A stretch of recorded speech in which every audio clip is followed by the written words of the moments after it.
Hey guys, welcome back this channel. तो आप सभी कैसे हो? आई होप सभी अच्छे होंगे।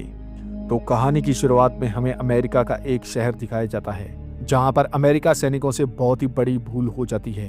उनके बनाए हुए आधुनिक हथियार गलती से चल जाते हैं, जिस वजह से ऑस्ट्रेलिया के तस्मानिया द्वीप पर बहुत ही बड़ा ब्लास्ट होता है। इस ब्लास्ट से हार्वर्ड शहर पूरी तरह से तबाह हो जाता है। यहाँ पर कई मासूम लोगों की जान चली जाती है और जो लोग इस ब्लास्ट से बचे हैं उनका दिमाग काम करना बिल्कुल बंद कर गया है। इस अचानक हुई घटना से अमेरिका के लोग काफी गुस्सा हो जाते हैं और सड़कों पर उतर आते हैं। वह सरकार के खिलाफ नारेबाजी करते हैं और यहाँ पर सरकार के खिलाफ जोरदार विरोध किया जाता है। वह अमेरिका सरकार पर आरोप लगाते हैं कि ऐसी पहले भी घटना हो चुकी है, लेकिन तुम लोगों के जान की परवाह नहीं करते, तुम सिर्फ जिम्मेवारी से मुंह मोड़ते हो। इनका ये प्रदर्शन शांतिपूर्वक चल रहा था। तभी अमेरिका की सरकार ने अपना असली चेहरा दिखाया। वीडियो में सरकार ने लोगों से माफी मांगी और वहां पर अपनी सेना भेजने का ऐलान किया और उन्होंने अपनी सेना के साथ कुछ वॉलंटियर्स को भी चुना जो कि मानवता के लिए काम करते हैं। यहाँ पर जितने भी वॉलंटियर्स इकट्ठे होते हैं सब अपनी मर्जी से वहां जाने का फैसला लेते हैं। वहीं हमें इस मूवी की मुख्य किरदार एवा को दिखाया जाता है जो कि इन्हीं वॉलंटियर्स के बीच में शामिल है, लेकिन उसका मकसद कुछ और ही है। दरअसल वो अपने पति जो कि किसी बिजनेस ट्रिप के लिए तस्मानिया के वुड ब्रिज में गया था उसे ढूंढना चाहती है। वो इसलिए जाना चाहती है कि शायद वहां पर उसकी लाश मिल जाए। बस वो सिर्फ उसे आखिरी बार देखना चाहती है। लेकिन सैनिक उसे बताते हैं कि हम जिस जगह में काम करेंगे वो पश्चिम का एरिया होगा और दक्षिण में जाना अभी अनिवार्य नहीं है, क्योंकि इस विस्फोट से हुई तबाही के कारण वहां पर अभी भी आग चल रही है और वहां के रास्ते बिल्कुल बंद है। तभी एवा इनसे एक अफवाह के बारे में पूछती है जो उसने कहीं से सुनी थी। तभी वहां पर अधिकारी ने उसे बताया कि हाँ, तुमने जो सुना है बिल्कुल सही है। दरअसल वहां पर कुछ दिनों से अजीब हो रहा है।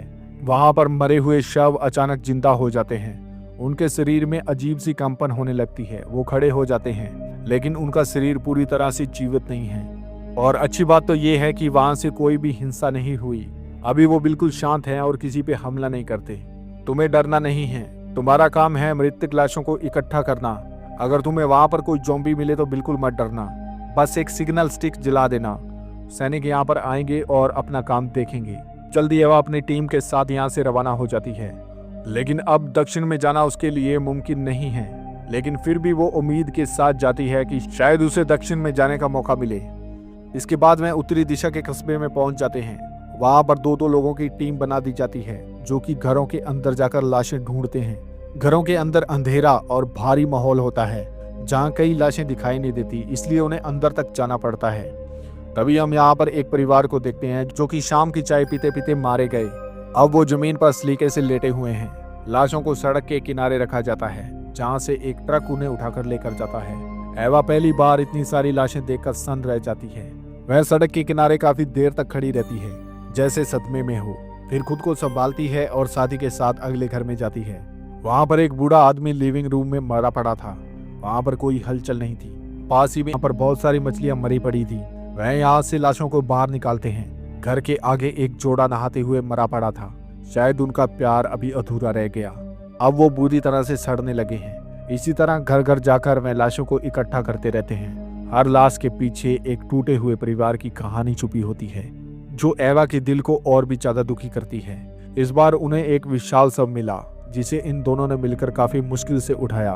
इसके बाद आराम करने के बाद वह सरल दोपहर में भोजन करते हैं और फिर से काम शुरू कर देते हैं। वह एक कपड़े की दुकान में पहुंचते हैं। तभी बाहर देखते हैं कि सामने वाले बचाव दल ने एक सिग्नल स्मोक किया है, यानी कि वहां पर ज़ॉम्बी है। इसलिए सैनिक तुरंत दौड़कर वहां पर जाता है और उस ज़ॉम्बी को मार देता है। हालांकि ये हादसा उनके बिल्कुल करीब था, लेकिन वो ज़ॉम्बी को देख नहीं पाते। एवा भी ज़ॉम्बी को देखना चाहती थी कि वो कैसे होते हैं। वो इन्हें देखने में काफी इंटरेस्ट दिखा रही थी। इसके बाद में वह अगले घर पहुंचे और गैराज में प्रवेश किया। तभी उसने वहां पर एक दांत पीसने वाले ज़ॉम्बी को देखा। वह एक महिला थी। वह रैक के पीछे खड़ी उन्हें घूर रही थी। उसके पूरे शरीर पर अजीब तरह के निशान और खून लगा हुआ था। महिला वहां से बिल्कुल नहीं हिली, लेकिन एवा के इस दौरान रोंगटे खड़े हो गए। इसके बाद में साथी ने जल्द ही बाहर जाकर स्मोक जलाया और सैनिक को बुलाया। अजीब बात यह थी कि ज़ॉम्बी महिला ने उनके ऊपर हमला नहीं किया, बस वो खड़ी उन्हें घूरती रही जब तक कि सैनिक ने उसे गोली नहीं मारी। इसके बाद में एवा और उसका साथी दोनों घास पर बैठे हुए थे जहाँ पर वह दूर ट्रक में ढेर सारी लाशों को दफनाते हुए देख रहे थे। वे वहां से उठकर रेस्ट कैंप में चले गए। एवा ने अपने पति को ढूंढने की योजना नहीं छोड़ी, यहाँ तक कि उसने मैप पर शहर से होकर दक्षिण द्वीप पर पहुंचने वाले रास्ते को भी ढूंढ निकाला। नींद न आने की वजह से वह साथी के साथ रात में निकली, लेकिन वहां पर उन्हें एक आक्रामक ज़ॉम्बी मिला। लेकिन सौभाग्य से उसका ये सिर्फ सपना ही था। खिड़की के बाहर धुंधला आकाश, हेलीकॉप्टर की आवाज खंडर शहर की ओर जा रही थी। एवा अपने साथी के साथ एक रिपेयर शॉप में पहुंची।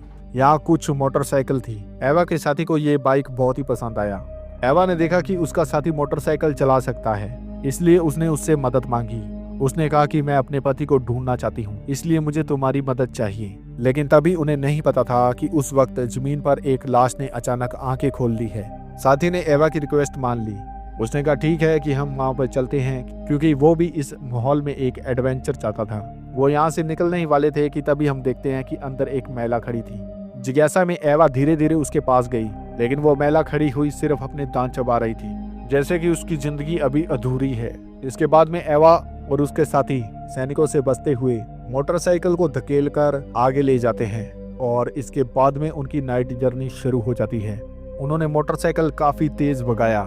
रास्ते में बहुत सी कारें थी, लेकिन कोई भी इंसान नहीं था। सड़क के किनारे फार्म हाउस की गायें भी लाशें बन चुकी थी। अगर अब सब कुछ ठीक रहा तो शाम तक दक्षिण में पहुंच जाएंगे, लेकिन तभी सेना की गाड़ियां आगे से आ रही थी, इसलिए दोनों नीचे उतरकर कारों के पीछे छुप गए। तभी एवा ने फार्म में एक लाश खड़ी हुई देखी, लेकिन एवा को तब हैरानी हुई जब वो लाश चलने लगी। उसके तेज कदम होने लगे थे। अगले ही सेकंड सैनिकों ने आकर उसके सर में गोली मार दी। सैनिक यहाँ से चले गए। सैनिकों के जाने के बाद एवा ने ज़ॉम्बी के अंदर अपने पति का चेहरा देखा। उसे यही चिंता थी कि शायद उसका पति भी इसी तरह जाग जाएगा और सैनिक उसे गोली मार देंगे। इसके बाद ये दोनों फिर से रवाना हो जाते हैं। वह आग से जलते हुए शहर के पास पहुंच जाते हैं। आगे से लगातार दांत पीसने की आवाज आ रही थी। दोनों ने मास्क पहने और बाइक से निकल गए। तभी पता चला कि पीछे आधे शरीर का ज़ॉम्बी उनका पीछा कर रहा था। इस धुंध में मोटरसाइकिल चलाते हुए वे जंगल से गुजरे। जल्दी वे एक गैस स्टेशन पर पहुंचे। यहाँ धुआं लगभग खत्म हो चुका था। उन्होंने मास्क उतारे क्योंकि वो यहाँ पर आराम करना चाहते थे, लेकिन तभी दरवाजे पर एक ज़ॉम्बी अंदर आया। धीरे धीरे उनके पास आ रहा था। साथी ने ज़ॉम्बी को जाने को कहा, लेकिन वो ज़ॉम्बी काफी हिंसक दिखाई दे रहा था और यहाँ पर ऐसा पहली बार हुआ कि किसी ज़ॉम्बी ने उनके ऊपर आक्रामक रूप से हमला किया है। साथी ने हमला करने के लिए कुर्सी उठाई। वो ज़ॉम्बी जैसे ही कूदने वाला था, तभी पीछे से एक गोली आई और उसका सर उड़ा दिया, क्योंकि वहां पर उनको एक सैनिक ने बचा लिया था। एवा और उसका साथी नियम तोड़कर दक्षिण में आए थे। भले ही एवा ने उस सैनिक को कहा कि मैं अपने पति को ढूंढने के लिए आई हूँ, लेकिन वो सैनिक फिर भी नहीं माना और उन्हें एक छोटे कमरे में बंद कर दिया। सैनिक को उसके साथी की बाइक काफी पसंद आई और उसके साथी ने कहा कि चलो मैं तुम्हें चक्कर लगवा देता हूँ, लेकिन एवा उनका इंतजार पूरी दोपहर करती रही। आया तो सिर्फ वो सैनिक जिसका नाम हैंक है। हैंक ने कहा कि तुम्हारा साथी यहाँ से बहाना लगाकर भाग गया है। वह पूरे दोपहर पैदल चलकर लौटा है। साथी के छोड़ जाने के बाद एवा के पास कोई जगह नहीं थी, तो हैंक ने कहा कि तुम मेरे घर चलो। तभी हैंक उसे बताता है कि वो एक अमेरिकी सैनिक है और वो यहाँ पर अपनी पत्नी के लिए आया था, क्योंकि उसकी पत्नी यहाँ पर आई हुई थी और उसी समय ये हादसा हो गया। और वह उसे ये भी बताता है कि समय बीतने के साथ जो ज़ॉम्बी पहले शांत रहते थे, अब धीरे धीरे आक्रामक होने लगे हैं। तो एवा का अकेले दक्षिण में जाना बहुत ही ज्यादा खतरनाक था, लेकिन हैंक ने कहा कि तुम अगर मेरी एक शर्त मान लो तो अगले दिन मैं तुम्हें दक्षिण की ओर ले चलूंगा। लेकिन ये शर्त थी कि एवा उसकी पत्नी के कपड़े पहने, उसकी नेकलेस और अंगूठी पहने और उसके साथ डांस करे। एवा के पास और कोई ऑप्शन नहीं था, इसलिए उसने उसे हाँ कह दिया। लेकिन एवा अपने पति से भी बहुत प्यार करती थी, इसलिए उसने अपनी अंगूठी नहीं बदली और इसके बाद ये दोनों एक संगीत पर थिरकने लगे। हैंक अपनी पत्नी के साथ आखिरी डांस करना चाहता था। वह एवा के साथ उसकी याद में डांस कर रहा था और अपनी पत्नी को याद कर रहा था, और इसी दौरान एवा को भी अपने पति की याद आने लगी और फिर हैंक की भावनाएं धीरे धीरे बदलने लगी। वह अपने घुटनों पर आ गया और एवा के पेट को सहलाने लगा, क्योंकि हैंक की पत्नी को बच्चा होने वाला था। तभी हैंक को कुछ गड़बड़ लगी। उसने देखा कि एवा ने अपनी अंगूठी नहीं बदली, इसलिए वो उसे फोर्स करने लगा कि तुम वो अंगूठी पहनो। लेकिन एवा ने साफ तौर पे इनकार कर दिया, इसलिए वो उसके साथ जबरदस्ती करने लगा। एवा अपनी जान बचाते हुए उसे मारकर यहाँ से भागी और दूसरे कमरे में चली गई, और वहां जाकर उसे पता चला कि हैंक की पत्नी यहाँ पर मरी पड़ी है और उसका पेट बहुत ही बड़ा है। वो बिस्तर पर लेटी हुई है और चारों ओर उसके मोमबत्तियां जल रही हैं। और यहाँ देखने में ऐसा लग रहा था कि हैंक अपनी पत्नी को शायद दोबारा जिंदा करना चाहता था। और यही देखकर एवा के रोंगटे खड़े हो गए। हैंक बाहर दरवाजा पीट रहा था। एवा खिड़की से बाहर गोदाम में भागी। यहाँ गोदाम में काफी अंधेरा था, इसलिए वो एक कोने में छिप गई। तभी यहाँ पर हैंक गोदाम के अंदर आया। जब हैंक ने टॉर्च जलाकर एवा को देखने की कोशिश की, तभी एवा ने देखा कि यहाँ पर बहुत सारे ज़ॉम्बीज हैं जिन्हें की बेड़ियों से बांधा गया है और ये काफी डरावने दिखाई दे रहे थे। डर से एवा ने अपना मुंह बंद कर लिया। ये लोग जंजीरों से बंधे हुए थे और ये स्पष्ट था कि ये हैंक ने ही किया होगा। शायद वो उसकी पत्नी के रिश्तेदार होंगे। वो ज़ॉम्बी हैंक को पूरी तरह से घूर रहे थे। एवा ने दिमाग चलाया और एक तरीका सोचा। एवा उसे गोदाम से बाहर ले गई। फिर हैंक ने भावुक होकर एवा को गले लगा लिया। वह उसे ऐसे गले लगाता है जैसे कि उसकी पत्नी हो। एवा ने अपने पीछे से एक स्क्रू ड्राइवर निकाला और उसके ऊपर हमला कर दिया। हैंक का खून बहने लगा, वो गिर पड़ा और उसे मारने के बाद एवा ज्यादा यहाँ पर रुकी नहीं। उसने हैंक की चाबियां ली और कार में बैठ गई। एवा कार स्टार्ट करके लाइट चलाती है और तभी हम देखते हैं कि उसकी पत्नी जो बिस्तर पर पड़ी थी अचानक उसके सामने खड़ी है। लेकिन एवा यहाँ पर रुकती नहीं, वो कार लेकर यहाँ से चली जाती है। अगली सुबह हम देखते हैं कि वहाँ की सड़क ट्रक से पूरी तरह से ब्लॉक थी। मजबूरन एवा को यहाँ पर कार छोड़नी पड़ी और वह सड़क से किसी के कपड़े पहनकर दक्षिण की ओर पैदल निकल पड़ी। यहाँ सड़क पर कोई नहीं था, सिर्फ यहाँ पर आपस में टकराई हुई कारें थी। वह आगे चल रही थी और तभी उसे पीछे से किसी की आहट सुनाई दी। तभी हम देखते हैं कि एवा के पीछे दांत पीसते हुए एक ज़ॉम्बी आ रहा था। एवा पीछे मुड़कर देखती है और डर के मारे यहाँ से भागती है, लेकिन वो किसी चीज से टकराकर नीचे गिर जाती है और उसके हाथ की कुल्हाड़ी छूट जाती है। वह कुल्हाड़ी को छोड़ते हुए अपनी जान बचाते हुए यहाँ से भागती है और आगे एक बस के अंदर चली जाती है। लेकिन वो ज़ॉम्बी अभी भी उसके पीछे था और उसके ऊपर हमला करने वाला था। लेकिन एवा हिम्मत दिखाते हुए उसके ऊपर आग बुझाने वाले यंत्र से वार करती है और उसे तब तक मारती है कि जब तक वो मर नहीं जाता। उसे मारने के बाद एवा फिर से अकेली सड़क पर चल पड़ती है। अंधेरा होने पर उसे एक ट्रैवल कार मिलती है जहां उसके अंदर कुछ लाशें पड़ी थी। वह यहीं पर रात गुजारने का फैसला करती है, इसलिए वो यहाँ की डेड बॉडी बाहर निकाल देती है और खुद इस गाड़ी के अंदर जाकर सो जाती है। ठीक जब एवा सोने वाली होती है, अचानक बाहर से एक लाश जाग जाती है। एवा ने आवाज सुनी और दरवाजा खोलकर देखा तो वहां पर उस परिवार का पिता जाग चुका था। वो फावड़े से गड्ढा खोद रहा था। फिर उसने एवा की आहट सुनकर पीछे देखा। एवा को एक नजर देखने के बाद वो फिर से गड्ढा खोदने लगा। एवा ने यहाँ पर अविश्वसनीय दृश्य देखा कि पीछे 3 लाशें पड़ी थी। फिर वह खुद खड्डा खोदने में उसके साथ शामिल हो जाती है और आखिरी में वो आदमी खड्डे में बैठ जाता है। एवा जानती थी कि अब उसके साथ क्या करना है, क्योंकि वो इसे इस नर्क जैसी जिंदगी से आजाद करना चाहती थी। वो उसे आजाद करते हुए मिट्टी डालकर उसके परिवार के साथ यहाँ पर दफना देती है। तभी हमें पता चलता है कि लाश इसलिए जागती है क्योंकि उसके पास जुनून होता है। शायद दुनिया में कोई अधूरा काम बाकी है। ये सब सोचने के बाद एवा आखिरकार अपने पति के होटल में पहुंचती है, दरवाजा खोलती है और हॉल में बैठे भक्तों के समूह को देखती है जो कि पूरी तरह से मरे हुए थे। तभी एवा के सामने एक खतरनाक ज़ॉम्बी खड़ी हो जाती है।